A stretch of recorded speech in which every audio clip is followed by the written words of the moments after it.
안녕하세요, 예술매니아입니다. 저번 동영상 편안하게 잘 보셨나요? 자, 이번 시간에는 8월에서 9월 사이에 좀 중요하고 좀 재미있게 신선하고 좀 나름대로 저에게 시사점을 준 여러가지 전시회들을 한 번에 소개해드리려고 합니다. 바로 가보도록 하시죠. 동영상을 끝까지 보실 즈음에는 마음이 훨씬 더 편안해졌다는 걸 느끼실 겁니다. 자, 먼저 소개해드릴 작품은 이제 김선영 선생님의 열망하는 멜로디 전시인데요. 자, 아쉽게도 이거는 오늘까지예요. 그래서 다음에 김선영 선생님께서 전시를 여시게 된다면 한 번쯤 보시는 걸 추천드립니다. 자, 내용은 어떠냐면요. 자, 이렇게 전시회가 딱 이제 들어오게 되는데 재밌는 부분은 이런 거예요. 지금 요게 상당히 특이하죠. 그래서 제가 딱 왔을 때 작가님하고 또 다른 관객님께서 서로 얘기를 하시는 부분이긴 한데요. 전시회가 마치 굉장히 입체적으로 그리고 벽에 걸려 있는 것이 아니라 상당히 우리를 향해 바라보고 있는 듯한 느낌을 많이 받고 있기도 합니다. 그러니까 이게 전시회 장이 어쩔 수 없이 이렇게 한 건지 아니면 정말로 작가 선생님께서 의도해서 한 건지는 모르겠지만 상당히 재밌고 신선하죠. 그리고 작품의 높이가 그렇게 높지가 않아요. 자, 그렇기 때문에 우리의 눈높이보다 상당히 밑에서 아래로 내려다 볼 수밖에 없고, 사실 이때까지 우리가 생각했던 관념들을 어느 정도 좀 파괴하는 거기도 합니다. 자, 그런 측면에서 어떻게 보면 이제 파열하거나 파멸 혹은 열망한다, 그렇게도 볼 수가 있겠죠. 기존의 관념들을 파괴하고 싶어하는 작가님의 소망일 수도 있기도 하고요. 혹은 그 내용 자체가 뭔가를 이제 그 멜로디 자체가 내용을 계속 파열한다는 건 사실 이제 파열음이라고 우리가 흔히 알고 있는 것처럼 기존에 있는 것에서 약간 비껴나간 듯한, 그리고 뭔가 새나간 듯한, 이미 빵빵하게 터진 뭔가 풍선 같은 데서 삐 하면서 새어 나오는 그 음악인 것처럼 자기 안에 있는 그 열망이 멜로디로 나온다고 하는 기본적인 해석 외에도 지금처럼 입체적으로 다른 방식으로 작품의 배치를 재구성함으로써 기존의 관념들로부터 파열하고 싶다는 열망일 수도 있겠습니다.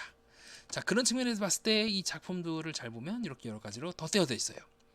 그러면 사실 그 덧대어짐 안에 이제 뭔가 그림이 또 있겠죠. 또 그 안에 그림이 있겠고요. 근데 여기서 이제 낚이면 안 되는 거예요. 안에 뭔가가 있겠다는 건 굉장히 고전적인 방식입니다. 선생님은 오히려 이렇게 덧붙여진 그 양식 그대로가 기존의 방식과는 반대로 이거 자체가 내가 욕망하는 거고 내가 표현하고 싶은 바라고 말씀을 하시는 게 아닐까. 지금 메커핀을 역으로 이용하는 거죠. 유명한 영화 가령 미션 임파서블의 토끼발과 같은 것들, 사실 토끼발이 뭔지는 중요하지 않거든요. 근데 토끼발을 많은 사람들이 궁금해해요. 네, 요 미션 임파서블에 나오고 있는 요 토끼발을 되게 궁금해하는데 사실 이건 별로 중요한 게 아니죠. 중요한 거는 그 토끼발이라는 궁금증 자체가 하나의 작품의 일부였던 것처럼, 이 작품이 서로 겹쳐져 있다는 것, 그 겹쳐지면서 나오고 있는 서로 다른 면들의 접촉점, 그리고 요 사이에서 파열되어서 나오고 있는 느낌들, 이게 작품의 중요한 부분이다 라고 선생님께서는 말씀하시는 게 아닐까 싶습니다. 그런 측면에 봤을 때 이 겹침과 이 작품 전체의 겹침이 서로 겹치고 있죠. 네. 그래서 사실은 이 작품 같은 경우는 그 작가 선생님하고 다른 관객분이 이제 두 분이서 말씀하실 때 하신 말씀처럼 하나하나가 중요하지 않을 수도 있어요.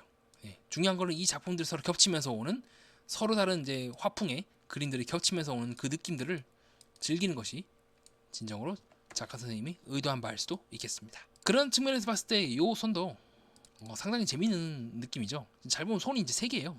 잘 보면 이제 겹쳐져 있죠. 근데 손이 3개인 건 사실 중요하지 않아요.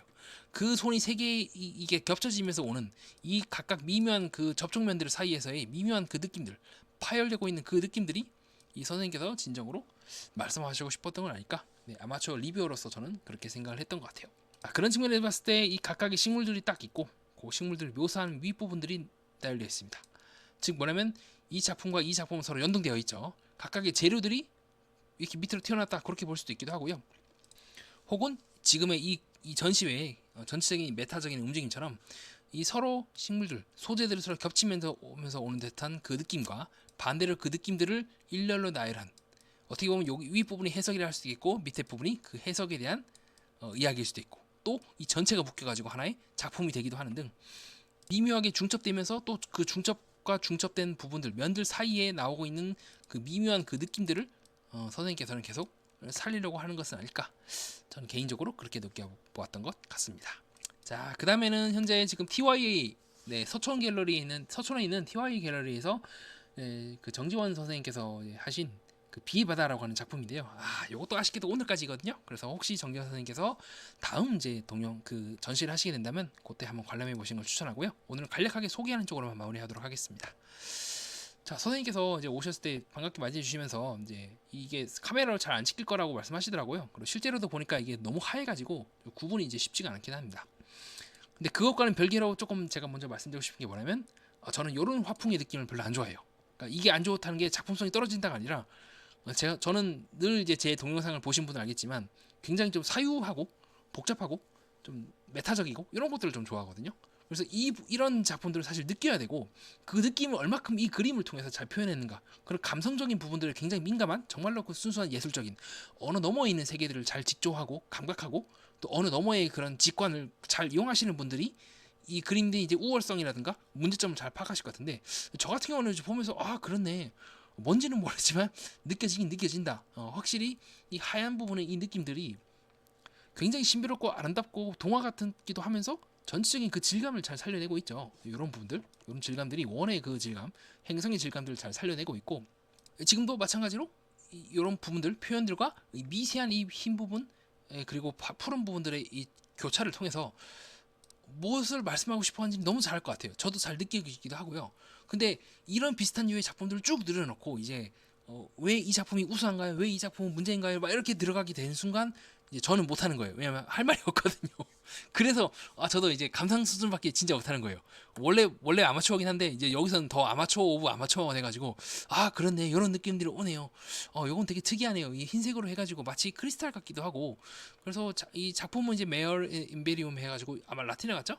그 마레라고 읽어야 되나? 자, 어쨌든 이제 비의 바다 이렇게 들어갔어요. 아마 이제 달에서 오는 그 느낌들을 최대한 살리려고 했던 것 같은데, 약간 좀 저는 오히려 크리스탈 혹은 겨울 느낌도 많이 나기도 하고. 그러니까 저는 이렇게밖에 얘기를 못하는 거예요. 느낌이 잘 전해져 오는 것 같습니다. 정말로 달의 뒷면이 오는 것 같아요. 이렇게 이제 들어갈 수밖에 없고, 사실 어떻게 보면 그게 이제 작품의 목적이기도 하고 본질이기도 하고 이기긴 한데, 약간 제가 이런 것들을 좀 그거를 되게 싫어하는 것 같아요. 그러니까 느낌으로 끝나지 말고 뭔가 좀 메타적인, 뭔가 좀 철학적으로 들어가야 되지 않나? 이건 저만의 이제 개인적인 특성이 그런 거고, 이 작품이 절대로 어긋났다는 건 아닙니다. 어쨌든 지금도 제 작품을 같이 보고 계시는, 제 작품이란다, 이 선생님 작품을 같이 보고 계신 여러분들도 그 느낌이 확 오지 않습니까? 이 느낌을 오게 한다는 그 목적이 달성된 거고, 그럼 이 그림은 이미 충분히 이제 전문가급으로서, 대가로서, 뭐 대가까지는 아니더라도 충분히 이제 프로로서 그거를 완성을 한 거죠. 이제 그렇게 좀 정리를 하려고 합니다. 자, 그다음 요거는 이제 사실 한참 좀 지났어요. 얼락이라고 하는 작품이고, 요거는 그 남산에 있는 갤러리에서 이제 진행을 했던 선생님 작품인데요. 되게 특이해요. 이렇게 이제 청바지를 갖고, 천을 갖고 그 위에다 묘사를 한 다음에, 그다음 그 청바지 면들을, 청바지인지 뭔지 모르겠지만 그 면들을 일부러 그 선들을 죽이지 않고 일부러 살려냈죠. 그래서 요거는 이제 소재에 굉장히 독창스럽다. 이 그림만 놓고 봤을 때는 그냥 그런 것보다 하고 넘어가는데, 이 소재를 이렇게 한 번쯤 녹였다는 데서 나름의 참신한 시도를 이제 시도했고, 충분히 저는 참신하다고 느끼고 있습니다. 특히나 이렇게 청바지를 라든가 천을 이렇게 쫙쫙쫙 찢어가지고 이렇게 기둥, 즉 본인이 하고 있는 그 갤러리의 특성을 아주 잘 활용하신, 자, 앞에서 보여드렸던 이 정지현 선생님의 작품과 유사한 느낌이긴 하지만 방법론이 완전히 다르죠. 네, 여기는 어떤 그 느낌 그 자체를 전달하기 위해서 고전적인 그 캔버스 위에 올려놓고 충분히 우리에게 그것을 있는 그대로 전달하기 위해서 많은 이제 고민을 하셨다면, 반대로 여기는 이제 소재의 참신성과 독특함을 우리에게 전달하기 위해서 사실 이 안에 있는 내용들은 이제 메인이 아니라 이제 하나의, 이게 당시 여름이었거든요. 그러니까 시원하라고 그렇게 하신 게 아닐까 싶기도 하고, 얼마큼 내가 이 소재를 이렇게 다양한 방법으로 다양한 공간에서 활용할 수 있는지를 드러냈다는 점에서 작품의 방향성은 서로 다르지만 충분히 저희들에게 프로로서의 그 느낌을 잘 전해주고 있다고 생각을 합니다. 자, 요거는 이제 한결갤러리라고 하는 곳에서 이제 백재봉 선생님이 작품을 8월달에 잠깐 제시를 한 적이 있는데요. 요 그 느낌이 재밌어가지고 여러분께 소개해드리려고 했어요. 안에 초인데, 초 안에 이제 내용물이 있고 그것이 점점 타들어가고 있죠. 네, 그래서 이런 시도도 참 재밌다. 네, 일반적으로 양초가 되게 많은 작가 선생님들이 활용하고 있는 소재인데, 양초가 타들어가는 그 느낌, 그리고 이렇게 식물이 죽어가는 그 느낌과 그 안에 여전히 살아 숨쉬는 풍경의 느낌, 이 조화를 잘 꿰어내서 이 작품 정도는 소개해주고 싶어서 여러분께 소개해드리고 있습니다. 자, 그 다음으로 이제 온세아 선생님이 이제 전시를 연 적이 있는데요. 네, 요 전시회도 아쉽게도 8월에 이제 끝나버려가지고, 다음 전시회가 열리게 되면 궁금하신 분은 한 번쯤 찾아보시는 것도, 방문하셔서 온세아 선생님 작품을 보시는 것도 괜찮을 것 같습니다. 요 작품 같은 경우는 저는 상당히 좀 깜짝 놀랐어요. 이렇게도 사진을 이제 활용할 수가 있구나. 자, 이렇게 천으로 꿰맨 거는 사실 이제 미술의 영역이기도 하죠. 이제 반대로 그 안에 있는 것들은 이제 직접 찍으신 사진의 모습인데 각각의 풍경마다 작가 선생님이 느끼신 그 심상이 다 다를 것 같아요. 근데 그 심상을 이게 하나하나 오려내서 조합해서 전체적인, 즉 내가 인생이 살아오면서 느껴왔던 유기적인 그 심상들을 하나로 모아놓으면 어떤 느낌이 될지에 대해서 한번 좀 생각해봐라 라고 화두를 던지셨고, 충분히 그 화두를 저는 느낄 수 있었습니다. 되게 재밌었어요. 이거는 사실 그렇잖아요. 우리의 감정은 어떤 기억을 할 때마다 하나로 끝납니다. 뭐 재밌다, 즐겁다, 그때 끔찍했다. 근데 이것들을 하나로 지금처럼 다차원적으로 2차원적인 혹은 3차원적인 공간에 엮어버려서 하나로 연결을 시켜버리면, 병렬화시키면 어떨까요? 어떤 기억은 즐겁고 어떤 기억은 슬프고 어떤 기억은 괴롭고, 자 이것들을 하나로 우리가 모아서 동시적으로 생각해 본 적이 없었을 겁니다. 근데 온사 선생님이 작품을 보면서 그렇게도 생각을 할 수가 있겠네. 내가 어떤 하나의 하늘만 보고 그 기억에 대해서 매달리는 것이 아니라 이 기억들 전부가 나의 일부이므로, 어떻게 보면 이 사진은 나의 일부임과 동시에 나의 감정이 상대적이면서 동시에 절대적이기도 해요. 왜냐하면 기뻤던 기억에 대한 슬펐던 기억을 비교할 수도 있고, 고통스러웠던 기억에 대해서 기뻤던 기억을 또 비교할 수도 있거든요. 그래서 감정의 병렬화인과 동시에 상대화가 이루어지는 거죠. 이 감정과 이 감정과 이 감정, 더 나아가서 그것이 사진의 심상 속으로 드러나기도 하면서요. 자, 동시에 이제 객관화가 되는 겁니다. 왜냐하면 내가 다른 그때 그 당시에 느꼈던 그 감정들을 비교해 보니까 이때 내가 기쁨 줄 알았는데 사실은 씁쓸함이었구나라고 객관적으로 다시 한번 살펴볼 수도 있기도 하죠. 자, 그런 측면을 봤을 때 온사 선생님의 이런 시도들은 저는 굉장히 참신했고, 또 더 재밌는 거는 크기가 달라요. 그럼 이때 이 느꼈던 이 감정이, 예를 들어서 온사 선생님의 기쁨이라는 감정이 다른 때보다 훨씬 더 컸었다는 걸 알 수가 있기도 하겠죠. 자, 이렇게 감정의 상대화, 더 나아가서 사진의 상대화, 즉 풍경에도 절대적이지 않다. 어떤 풍경이나 어떤 사진 같은 경우는 나에게 1만큼 중요도가 있고, 이 같은 경우는 20만큼의 중요도가 있어서 그 크기에 차별화를 뒀다가 그렇게 해석할 수도 있겠죠. 그래서 저는 되게 참신했어요. 역시 프로는 프로다.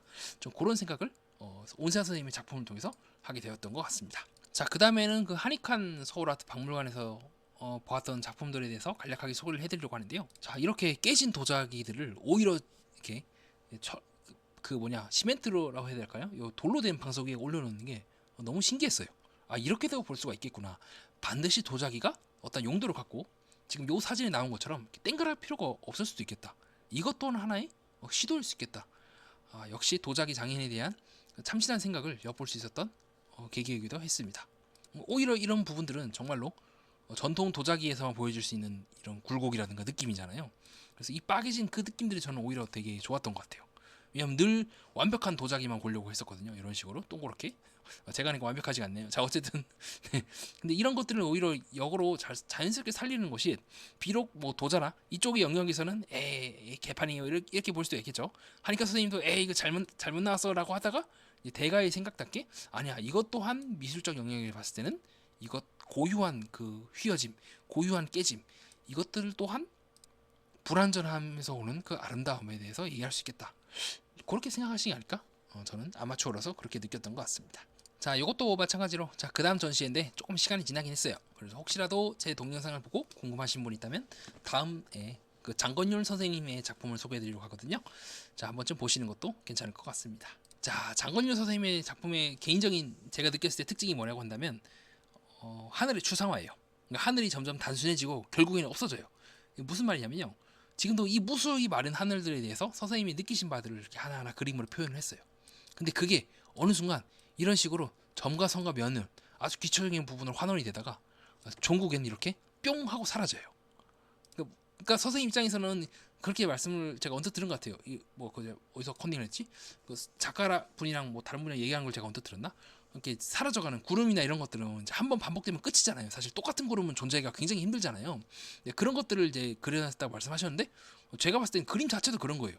그림 자체도 점점 사라져가고, 아마 이 소재도 빛을 계속 쐬거나 그러면 그림 자체도 결국 사라져가지 않을까요? 자, 그렇게 본다면 이거는 일회성 미술이라고도 볼 수가 있겠죠. 그렇죠? 그 사라져가는 것들이 우리 기억대에서 이렇게 점점점 풍화가 되어가지고 사라진다. 그것도 맞는 말이기도 하고, 더 나아가서 이 작품 전체도 결국은 풍화되어서 사라진다. 그렇게도 볼 수 있지 않을까요? 지금도 결국에는 선생님의 기억 속에서 구름들이 점점점 단순화되면서 사라져가는 그 모습을 저는 묘사했다고 보고 있거든요. 근데 점점 이런 식으로 없어져가는 거예요. 그러니까 여러 가지 의미가 있는 거예요. 지금처럼 이렇게 뿅 하고 사라지는 거죠. 그러니까 첫 번째로 소재, 구름 자체가 없어진다고 볼 수 있겠고, 두 번째로 추상화. 선생님의 기억 속에서 점점점 그 구름이 사라져가면서 이런 식으로 추상화밖에 못 그릴 수 있고, 추상적으로밖에 그릴 수가 없겠죠. 정말 사진으로 찍어 놓지 않은 이상은 저도 마찬가지예요. 제가 5년 전에 뭘 먹었는지 어떻게 기억하겠습니까? 그냥 뭐 밥을 먹었겠지 이렇게만 생각하는 것처럼 점점점 기억 속에서 사라져가는 그 느낌을 묘사하는 걸 수도 있고요. 마지막에 그림 자체가 이제 시간이 흐르면서 없어져 간다. 그렇게도 볼 수가 있겠죠. 그래서 결국에는 흰 도화지만 띡 하게 남게 되고 종국에는 아무것도 아닌 게 되겠죠. 근데 그것 자체가 또 하나의 뭐 미술적인 허망함, 허무 속의 아름다움이라도 볼 수 있을까요? 이건 저희 배보다 배꼽이 크다고 아마추어가 지금 이것저것 함부로 의견을 달고 있습니다. 그런 측면을 봤을 때 이런 느낌들이 너무 좋았던 것 같아요. 점점 사라져간다는 것이 단순히 하나의 의미로만 말할 수 없는 여러 가지 의미를 이제 담고 있는 그 초상적인 느낌들을 선생님께서 아주 잘 담아내신 건 아닐까? 저는 그렇게 보았던 것 같습니다. 네, 이렇게 해서 지금 여러 명의 프로 작가 선생님들의 작품을 아마추어인 제가 제멋대로 감상평을 남겨보았습니다. 끝까지 봐주신 여러분 진심으로 감사드리고요. 다음 동영상은 좀 더 편안하고 재미있고 유익한 내용이 될 겁니다. 그러면 그때 또 뵙도록 하겠습니다. 이상입니다.